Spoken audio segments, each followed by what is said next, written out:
it's hard when you lose. Like, I mean, you look at all the positives, but the positives don't mean a thing when you lose. That's what I'm taking out of it right now. When I look at it again tomorrow, it might feel a little bit different. But I mean, um, just the starts in the third period, you know.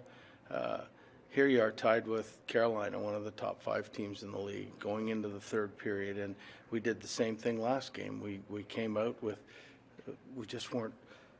There was something like we're afraid to push. I mean, you saw when we scored the goal, we pushed and we finally got some zone time and everything else. But it's like they're standing around and looking like, oh, what's going to happen now? And it's unfortunate because I think they all care. Miller has both your goals tonight after you moved him back to the wing. What did you think of his game? I thought he was really good tonight. I thought he was really good. He played. Uh, he was excited on the bench. He was engaged in the game. Played 21 minutes or so. His shift lengths were fine. So I thought he did a good job.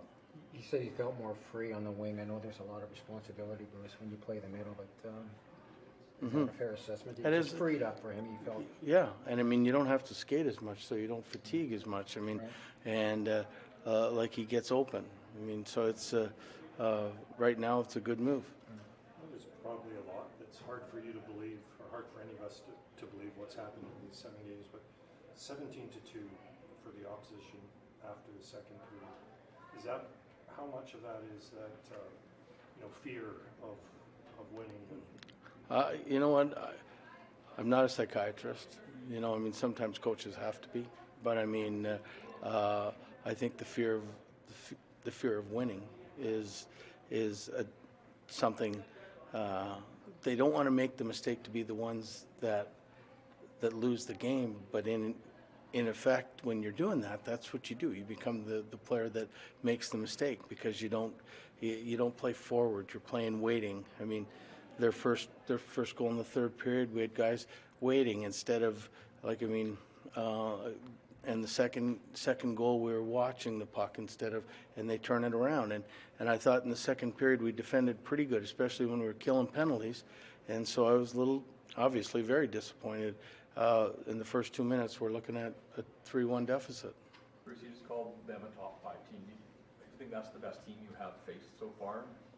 They've played the best against us. I mean, they're just their pursuit, and they never give you a second. They're on you all the time, and then they're throwing 4 lines at you, and their defense is as good a defense as you're going to see in the league. You've talked before about instilling good habits while the team is losing. Is it a challenge to get the team to use those good habits when the results are not following from them? Well, a lot of the habits today, we were worried last game that we didn't have any push in the third because our shift lengths were too long. Today, if you look at we had one player with over an average of 50 seconds, and that was 51, which is really good.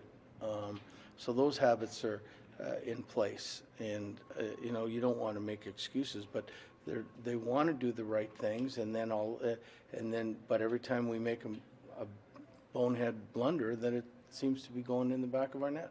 Bruce, you had McKay as part of your extra attacker set there at the end. 4 games in, where do you think he is? Well, I got to believe he's still, trying to find his way. We've had him at left wing, we've had him at right wing, we've had him at different lines.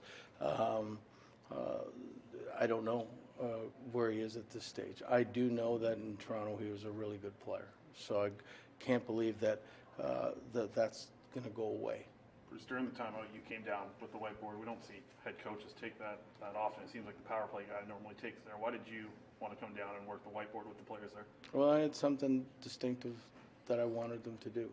And you're right. Usually we let, in our case, Kinger, but I wanted to get a message across about face-offs and how to get the puck back and be deliberate. So, Bruce, you believe in pressure just as an important force within the game. On some level, do you admire just the discipline with which that team applies it? Oh yeah, when you're watching that team, as a coach, you see all the great things. When we were cutting up the video for the pre-scout, you want to make sure you don't put in too many clips that make them look too daunting a task, because they are very good. With the way they also evade it from the back end out, how difficult was it for your group, do you think, to establish a forecheck against that mobile defense? Well, you could see how difficult it was. We had, 16, 17 shots? I mean, every time we got it deep, we didn't get it to places we wanted to get it. But, excuse me, their defense are so big, like you could see in the last minute, we couldn't win that one-on-one battle because their defense were so big and strong, and that's what they do. And they get the puck out in a hurry, and they're very good. People think of them as just a speed team, but they're so strong, and they win the battles on the boards. And if you just look at on tape of what they do, it's all about board battles, and then they've got speed to burn after that. After the first power play goal they scored, you went away from that Lazar group. Yes. Starting the PK. What did you think of how Miller and Pettersson, and then Miller and Horvat, how they killed in the second, but also what does that say about your thoughts on the first power play goal? Well, I mean, the first power play goal, it was a seam play, and it was too easy. And Mike goes over this all the time with them, and we're too slow to react. And then I thought in the second and third power play, it was like we said, okay, enough is enough with this goals on the penalty killing.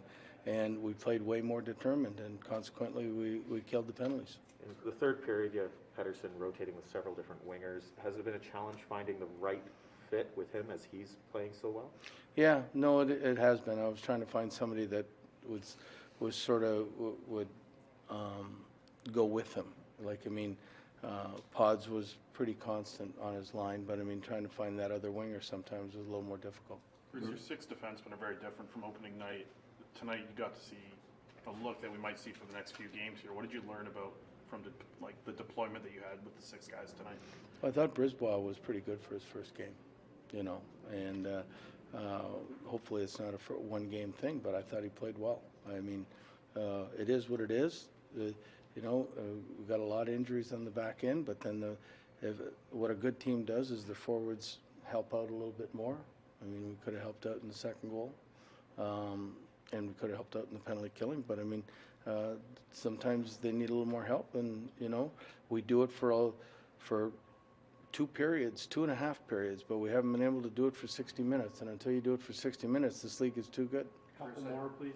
Bruce, we know the save percentage numbers aren't great, but where do you think Demko's game is at? I thought he was really good tonight.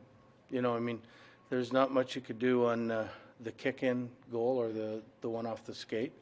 I thought the hardest save to make is the cross-ice pass on the power play, and there's a reason Svechnikov has 7 goals now. I mean, he's got that good of a shot. And, I mean, the only other one that slipped by him, I mean, he made the initial save, and we didn't have anybody there to clear the rebound up. So I thought he played really good. They had way more chances than us, and he made some great 10-bell saves. So I thought it was his best game.